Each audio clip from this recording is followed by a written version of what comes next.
Bem, meu nome é Paulo Metri, nome grande, aliás, é Paulo César Smith Metri. Eu tenho 77 anos e sou engenheiro mecânico de produção. Gostava muito de matemática, imitava bem em matemática, as notas eram boas.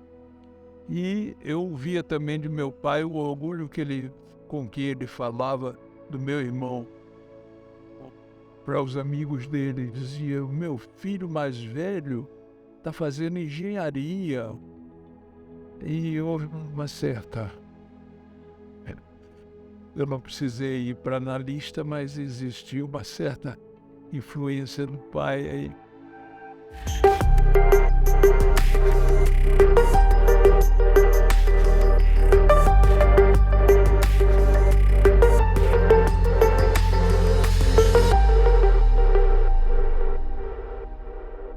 Eu me formei na PUC em 1968, no auge do regime militar. Mas é interessante porque, apesar de nós estarmos na época do segundo golpe, vamos dizer, um golpe dentro do golpe, que ocorreu em 1968, a minha turma escolheu Dom Helder Câmara para patrono, que na época o Dom Helder era considerado um revolucionário, um comunista, por assim dizer, porque ele dava comida aos pobres e pregava uma sociedade melhor, mais justa, etc, etc. E aí eu fui parar na engenharia e consegui uma bolsa de mestrado para os Estados Unidos. Passei 2 anos nos Estados Unidos, voltei com o mestrado em engenharia industrial, mas especialização dentro da engenharia industrial, que aliás, engenharia industrial tem muito a ver com mecânica de produção. Dentro da engenharia industrial, eu tive o que eles chamam de Major Field, em campo maior, né? A área de estudo mais concentrada é pesquisa operacional. E pesquisa operacional, eu não sei como está hoje. À época, pelo menos no Brasil, era pouquíssimo utilizada, mas eu consegui fazer um modelo de pesquisa operacional dentro da Montor Engenharia, um projeto que a Montor participava junto com a Planave e outra consultora para a Sunaman, que não existe mais, mas que era para planejar a Marinha Mercante Brasileira, e tanto a de longo curso quanto a cabotagem, e caiu no modelo matemático. Eu pude, junto com o pessoal de outras pessoas da Montor e também pessoas da Planave, nós fizemos esse modelo e sugestões para a Sunaman, que algumas foram consideradas sim. Isso tudo para dizer que eu, de certa forma, me realizei dentro da engenharia. Aliás, me realizei muito. Fiz projetos de viabilidade técnica, econômica e financeira. Acho que eu tenho uns 40 ou mais projetos desses feitos. Ficava sempre na área econômica e financeira do projeto. E projetos em áreas diferentes, por exemplo, uma indústria alimentícia, a CCPL, produtora de leite, que existiu no estado do Rio de Janeiro. Ela queria saber qual a quantidade de leite bovino que deveria ser alocado na manteiga e para os demais derivados do leite. E foi feito também um modelo de programação linear. Enfim, fizemos muitos trabalhos ligados à pesquisa operacional, mas ligados também à questão econômica e financeira. A própria Montreal Engenharia, que o grupo Montor era relacionado, contratou a Montor para ela definir os investimentos futuros, porque ela estava com sobra de caixa, né? Queria fazer investimentos, mas não queria fazer investimentos de longo prazo, que o dinheiro ficasse retido por longo prazo. Teria que ser que ficasse disponível a qualquer hora, qualquer época. Então nós tivemos que analisar várias empresas da Bolsa de Valores sobre vários critérios e fazer recomendações sobre aplicações. Enfim, eu estou querendo dizer para vocês a diversidade que é você trabalhar nessa área de não só econômica, mas também economia de empresa, tá? Não trabalhei em macroeconomia, até porque não entendo profundamente. E trabalhar também em pesquisa operacional. Na época, começava a surgir aqui no Brasil, começou a surgir a Sociedade Brasileira de Pesquisa Operacional, SOBRAP, e outras entidades.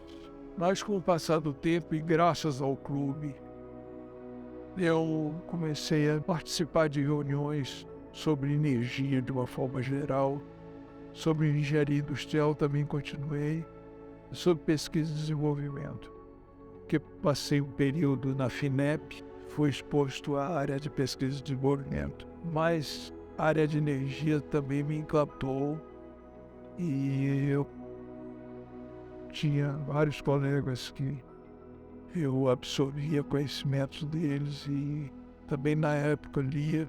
E aí casualmente eu fui trabalhar na Nuclebras, que era a empresa de geração elétrica a partir da energia nuclear. Comecei também a me especializar em petróleo, porque o clube é muito ligado a petróleo. Especializar, que eu digo, me perdoe, eu nunca vou ser um especialista sem fazer engenharia de petróleo, etc. Mas um autodidata, vamos dizer, eu posso me pretender ser. Aprendi muito com muitos colegas aqui do clube. Eu entrei no clube nos anos 70, precisamente eu não consigo me lembrar. Foi um amigo meu que era funcionário de Furnas, mas ele era muito frequentador da divisão de energia do clube, que o chefe era o cidadão do SNI. Veja que o clube já atrai, por sua competência e por seus sócios serem os sócios que são, já atrai o pessoal do SNI há muitos anos. O nome desse cidadão era Zé Maria. Aliás, o clube tem uma curiosidade.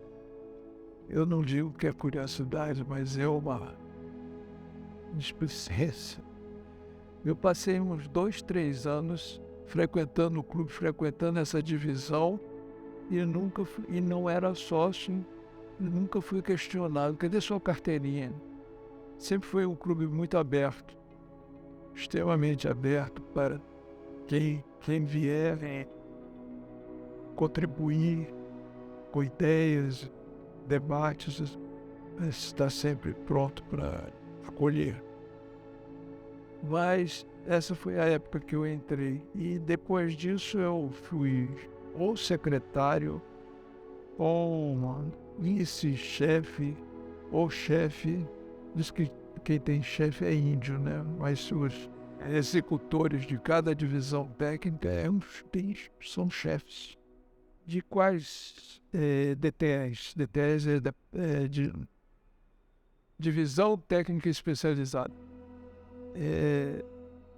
Da divisão de engenharia industrial, mas aí foi um período pequeno porque eu gosto de debater corrosão. Eu acho que debate importante, mas que não me enche de satisfação. Fui chefe, fui secretário, fui vice-chefe da energia e, por último, da pesquisa e desenvolvimento, graças ao grande amigo meu, aliás, 3 grandes amigos meus, o Saturnino Braga, o Miranda e a Ana, que estavam formando essa divisão técnica e eu achei que era necessário realmente e me inscrevi. Primeiro grupo inscrito nessa divisão técnica eu participei. Mas o clube tem uma vitalidade muito grande. Tem a divisão de engenharia econômica, que eu propus em determinada época que amigos meus fizessem uma chapa para concorrer nessa divisão de engenharia econômica, você pode debater economia na divisão de engenharia econômica, se bem que engenharia econômica é mais restrito, é mais preso à matemática financeira, mas você pode fazer muita coisa na engenharia econômica. E, infelizmente não houve essa chapa e não aconteceu. Mas tem outras atividades, atividade de telecomunicações, e você, por exemplo, debater, não vai debater a tecnologia com relação a telecomunicações, mas debater a comunicação de massa. Por que nós estamos, nós Brasil agora, né? Nós clube não, por que nós estamos tão atrasados comparativamente com relação a outros países que são tão grandes ou tão populosos ou com PIB tão considerável, né? Por que nós não chegamos perto de uma Rússia? Dos Estados Unidos nem se fala, de uma China nem se fala. Por que nós somos uma rabeira lá dos BRICS? Porque pelo nosso potencial, porque nós temos grande população, temos grande território, temos minerais, não todos, mas alguns. Aliás, uma coisa que eu ouvi recentemente é que a Rússia tem a tabela de Mendeleev todinha no seu território. A tabela de Mendeleev é uma tabela que mostra todos os elementos existentes na natureza. E a Rússia possui todos. A Rússia tem um território que tem 11 horários diferentes. Como é que se chama isso aí? Fuso horário. Tem 11 fuso horários de tão extenso o território da Rússia. Bem, posso considerar essa potência. O Brasil poderia estar mais próximo desse grupo. Mas por que não chegamos lá? Porque ainda não chegamos lá. Porque a sociedade brasileira não quer. A sociedade brasileira, às vezes, acerta na eleição, às vezes erra e erra feio nas eleições, porque a mídia controla a sociedade. A mídia não é nacionalista, não induz a que o Brasil seja soberano. Nacionalista e soberania estão próximos, mas a mídia não é democrática, a mídia não é preocupada com justiça social, a mídia desinforma. A mídia brasileira é o maior mal dentro da sociedade brasileira. Além das fake news, né? Não estou querendo nem falar de fake news, porque aí já é aberração máxima. Mas nos telejornais também tem fake news transmitidas. E isso tudo poderia ser debatido na DTE de telecomunicações, que faz parte. Eu vou falar sobre o livro que eu sempre cito, porque eu tenho um pouquinho de orgulho por ter participado da publicação dele. Não fui o autor, mas ajudei na publicação. É o livro O Clube de Engenharia nos Momentos Decisivos da Vida do Brasil.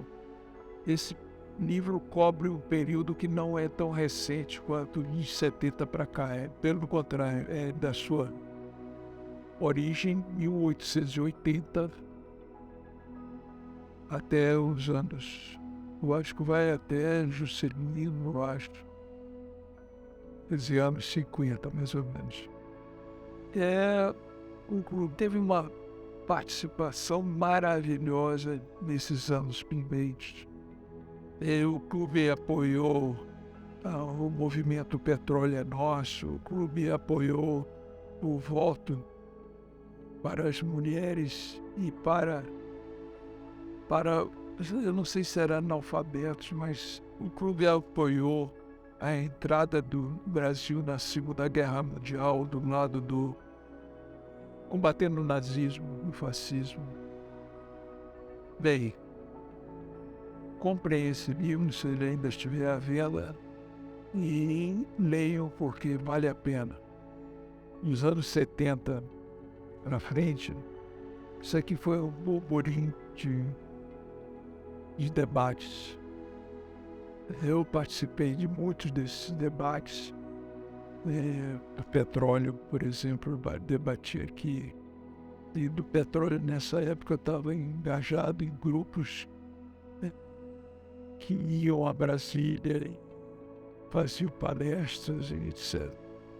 Eu fui designado pela EPET, que me honra muito, para a Associação de Engenheiros da Petrobras, para ser um dos debatedores que era chamado para fazer debate em todo o Brasil. Então eu fui a Mossoró, eu dei mais de 40 palestras no Brasil inteiro sobre petróleo, porque era agressivo, pode-se dizer, o que fizeram. Tinha um modelo de exploração de petróleo que funcionava magnificamente bem, que era o modelo do monopólio estatal do petróleo, e que foi abandonado no governo Fernando Henrique, que se dizia que o monopólio não está sendo derrubado, o monopólio está sendo flexibilizado. Eu passei a ter um horror a essa palavra, flexibilização, porque todos os neoliberais, eles falavam que a economia precisava ser flexibilizada, conceitos diversos tinham que ser flexibilizados, etc. E você, no questão do monopólio, você era bem claro que o monopólio tinha que ter uma empresa cuidando do setor, e você passou a ter no Brasil várias empresas, a Petrobras e várias multinacionais. Aí começaram a induzir a Queiroz Galvão, a Andrade Gutierrez para terem área de petróleo também, para não ficar só Shell, Chevron, BP, Total e outras multinacionais aqui no Brasil, para dizer que estavam entrando também grupos brasileiros, forçando uma barra, porque para explorar em águas profundas a mais de 200 milhas da costa brasileira, tinha que ter, para catar o petróleo até 7.000 metros de profundidade, você precisa ter uma tecnologia e precisa ter, digamos, um respaldo financeiro muito grande. Não era Queiroz Galvão e não era Andrade Gutierrez que ia ter esse respaldo financeiro. O que o Fernando Henrique fez foi abrir petróleo brasileiro para as empresas estrangeiras, mas ele ainda deixava que uma parcela mínima de royalty, de outros encargos financeiros fossem deixados no Brasil. Mínimo, comparado com o lucro que essa atividade proporciona. Então ele colocou uns 10% aí para retornar para a sociedade brasileira, para deixar com que as empresas estrangeiras ficassem com a maior parte. É o que o Ido Sauer chama de excedente econômico, né? Aliás, o economista chama de excedente econômico. E para piorar a situação, quando o Temer entrou, a primeira coisa que ele faz foi perdoar todos os impostos remanescentes sobre o setor de petróleo. Então, hoje no Brasil, o Brasil é a maravilha das maravilhas para as empresas petrolíferas mundiais. O que elas têm de lucro no Brasil não está no gibi. E querem ter mais lucro.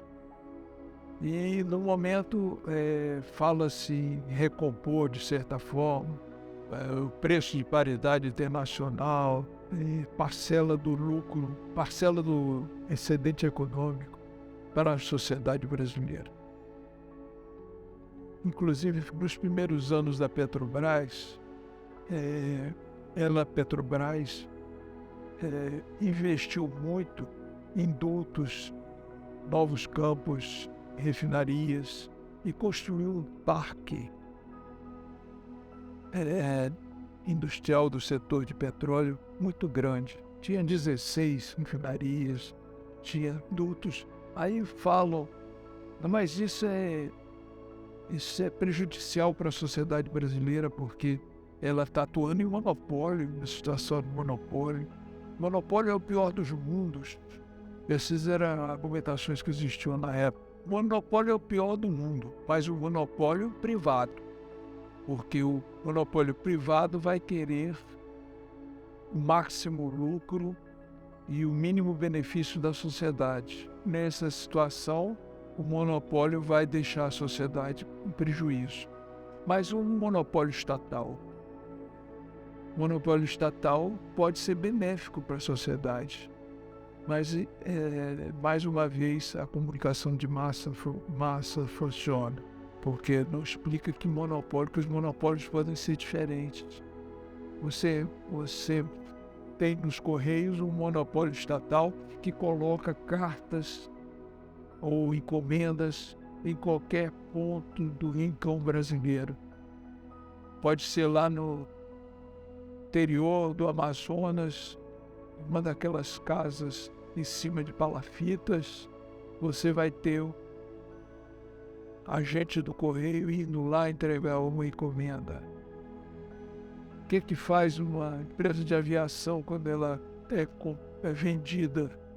Ela cancela os voos de rotas que são antieconômicas. Então, todas as rotas distantes do grande centro populacional são canceladas. Quem sofre é o mais afastado. Então, o monopólio não é ruim. O monopólio é bom, desde que ele seja controlado pela sociedade, que ele seja um monopólio estatal. Estatal no sentido de controlado pela sociedade, está se supondo implicitamente que a sociedade está controlando o governo. E à medida que está controlando o governo, controla as suas estatais. Era mandato do Raimundo de Oliveira na presidência, e o diretor cultural era o Ramalho Ortigão, gente finíssima, além a Raimundo também ser finíssimo. O Ramalho Ortigão aprovava todas as minhas sugestões. Não era por isso que eu gostava dele, não, é que ele era uma boa pessoa, sim. Mas tivemos aqui exposições de arte plástica, tivemos poetas do clube, mas era o nosso amigo Dario Bittencourt que liderava, quer dizer, ele ajudava a diretoria cultural. Canto lírico com piano. Tinha uma senhora, Gina, eu esqueci o sobrenome dela, que ela era cantora do grupo do Teatro Municipal. Ela era funcionária do Teatro Municipal como cantora. Tinha uma voz, era soprano dela. Era muito bonito. Tínhamos um coral que o Danton ajudou também.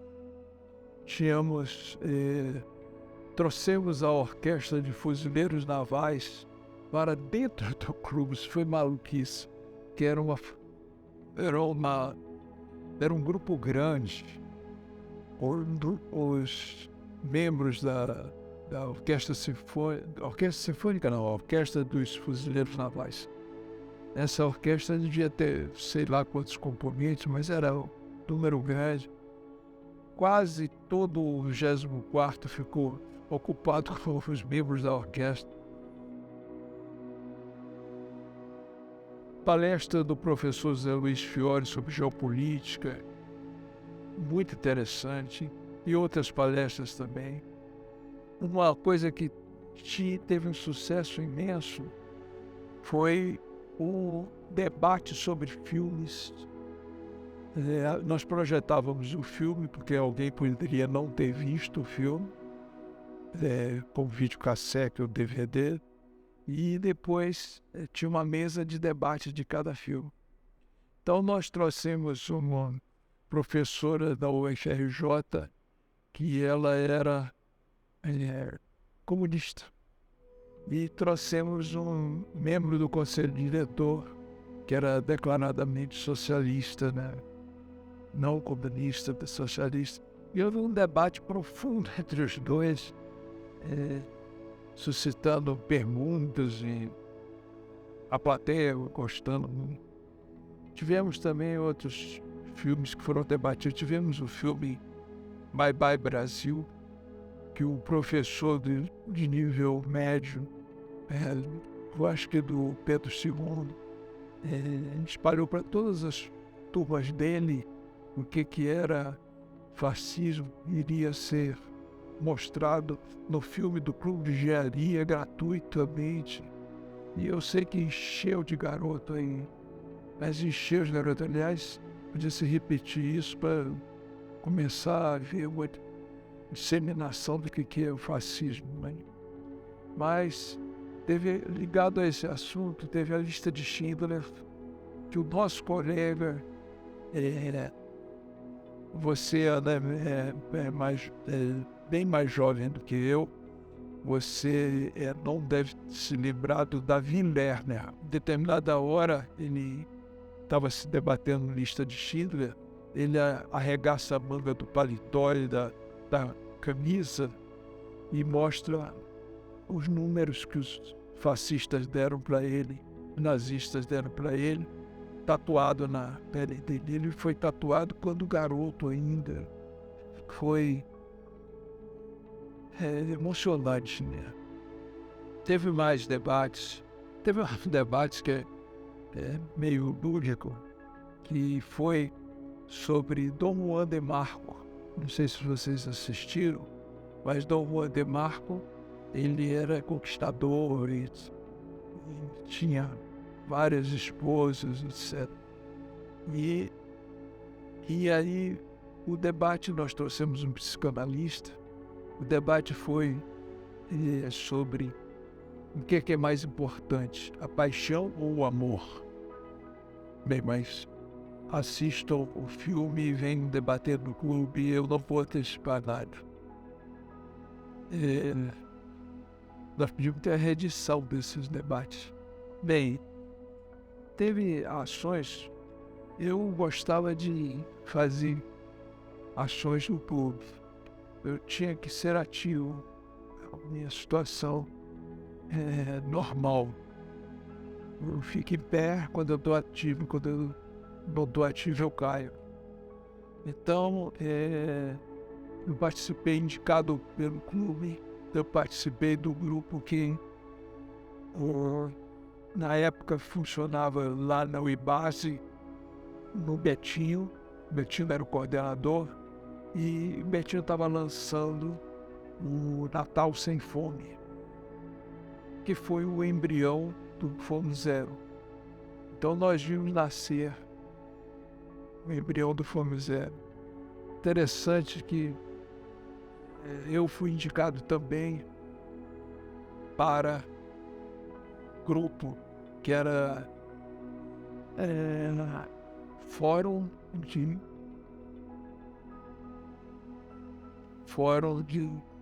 Comunicação de Massas, que tinham muitas pessoas ligadas ao jornalismo,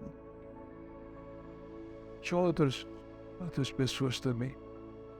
Mas esse Fórum de Comunicação de Massa resultou da Lei do Cabo, que é uma lei que rege as TVs a cabo.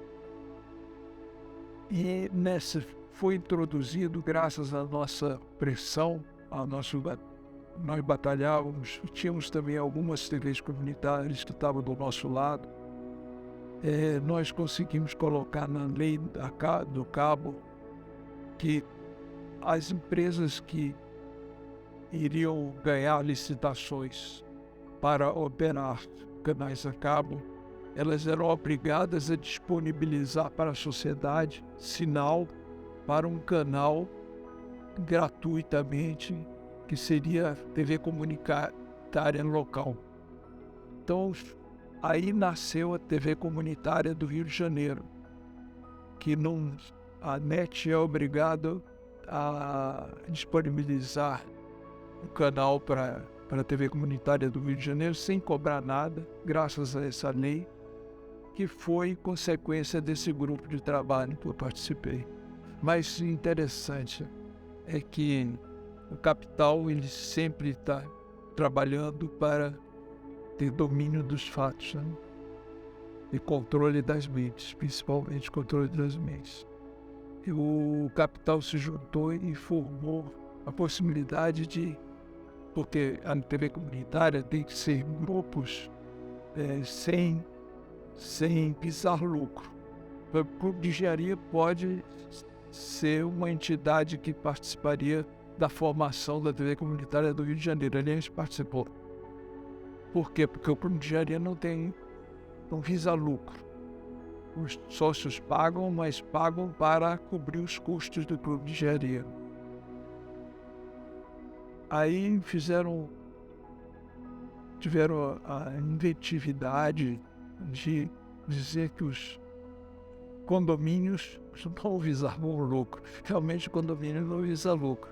Mas o condomínio está longe de ser uma entidade que se preocupa com a sociedade brasileira. Então, todos os condomínios da Barra, na época, filiaram à TV comunitária porque não visam lucro e queriam influenciar a TV comunitária do Rio de Janeiro. Mas a TV comunitária do Rio de Janeiro, até hoje, está na mão de grupos sem muito dinheiro, mas que é autêntica. A TV comunitária está na mão do nosso amigo Soriano, mas ele é extremamente autêntico. Você não tem a massa brasileira, que eu digo a população brasileira, você não tem ela dando apoio. Ela não compreende o processo que acontece de dominação. Você está dominando a sociedade brasileira, é uma questão de dominação. Maridos querem dominar suas esposas para terem algum usufruto que eu não consigo entender direito qual usufruto seria, mas grupos econômicos querem dominar outros grupos, outras sociedades, para os retirar de benefícios que aquela sociedade tem dos seus minérios, do seu mercado. Nós temos que recuperar tudo isso, temos que fazer as pessoas entenderem, não sei como. Agora a comunicação de massa é primordial. Uma vez eu escrevi um artigo que era a primeira das lutas, né? Até me perguntaram se era antifada, mas não era antifada. A primeira das lutas é da mídia. É as pessoas compreenderem, as pessoas que compreendem a situação que o país passa, elas passam a dar apoio àqueles candidatos a cargos públicos que vão resolver realmente o problema, não vão ser influenciados por fake news, nem por gabinete do ódio.